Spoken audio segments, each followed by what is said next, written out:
Comment devenir sapeur-pompier volontaire? C'est l'objet des prochaines minutes. Les sapeurs-pompiers volontaires sont des hommes et des femmes qui, en parallèle de leur vie de famille et de leur activité professionnelle ou de leurs études, ont choisi de s'engager donc au service des citoyens.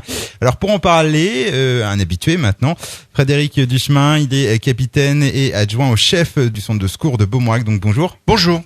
Alors, quelles sont d'abord les conditions à remplir pour devenir donc sapeur-pompier volontaire? En fait, les conditions, il faut avoir une certaine condition physique, puisqu'en fait, on peut s'adapter face à toute situation. Il faut avoir un peu de disponibilité, voire même beaucoup de disponibilité, mais on en parlera un petit peu tout à l'heure. Et puis, avoir de la bonne volonté, et puis normalement, ça suffit pour devenir sapeur-pompier volontaire. Il y a un âge?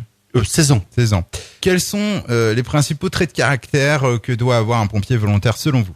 Alors, trait de caractère, ça pourrait être un petit peu long d'en parler. Moi, je vais plutôt parler de la devise qu'on a sur notre drapeau, qui est courage et dévouement, et puis aussi l'éthique du sapeur-pompier, qui sont l'altruisme, l'efficience et la discrétion.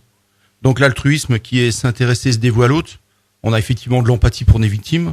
L'efficience, et on doit agir avec efficacité, et dynamisme. Et la discrétion, puisque on rentre dans l'intimité des gens et on se doit d'être le plus discret possible par rapport aux situations que l'on voit. Le sapeur-pompier volontaire est engagé pour une durée de combien de temps? Alors c'est des contrats de 5 ans, qui sont en principe par tacite reconduction, sauf si on a des soucis de santé, si on a des incompatibilités avec le port de l'uniforme, puisqu'en fait, il faut pas oublier non plus que on est une institution et on se doit d'avoir des respects, le respect de sa tenue, le respect de soi-même, le respect des autres. En fait, on est beaucoup sur cette démarche de respect. Vous proposez ensuite une formation initiale aux volontaires. Elle dure combien de temps? Elle comprend quoi exactement? C'est assez complet, je crois. Alors, c'est une formation qui est effectivement complète. Mais avant tout, il faut dire que le sapeur-pompier volontaire, il fait ça en plus de son temps de travail. Donc c'est la formation qui va s'adapter au temps du sapeur-pompier. C'est-à-dire que le sapeur-pompier, il a 3 ans pour se former complètement. Ce sont des cursus. Donc il y a un cursus secours à personne, un cursus incendie, un cursus intervention diverses et un cursus technique opérationnel. Je précise, là, on parle du sapeur-pompier volontaire pour le secours à personne, l'incendie, etc. Mais on recrute aussi des sapeurs-pompiers volontaires pour être infirmiers ou pour être médecins.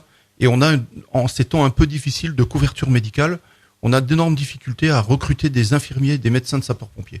Et est-il difficile de conjuguer donc son travail avec le fait d'être sapeur-pompier volontaire? Alors en fait, il y a possibilité de conventionner avec son employeur, puisqu'il existe des conventions qui permettent, en fonction, bien entendu, de la disponibilité des personnes, que l'employeur puisse mettre les gens à disposition des sapeurs-pompiers, même sur leur temps de travail, ou pour des actions de formation. Donc on a par exemple les gens de la communauté de communes qui interviennent assez régulièrement. On a les gens de la commune de Beaumont qui interviennent assez régulièrement. Par contre, dans d'autres corporations, il n'est pas forcément nécessairement possible d'intervenir sur le temps de travail. Mais avec les aménagements des postes, etc., il y a possibilité forcément de donner de son temps. Merci Frédéric Duchemin. On va quand même donner un numéro de téléphone avant de se dire au revoir. On va se dire au revoir juste après avoir donné le numéro de téléphone. Donc il suffit d'appeler le centre de secours ou de passer un 02 33 52 15 14. 02 33 52 15 14 ou passer au centre de secours. Encore merci donc Frédéric Duchemin pour ces renseignements.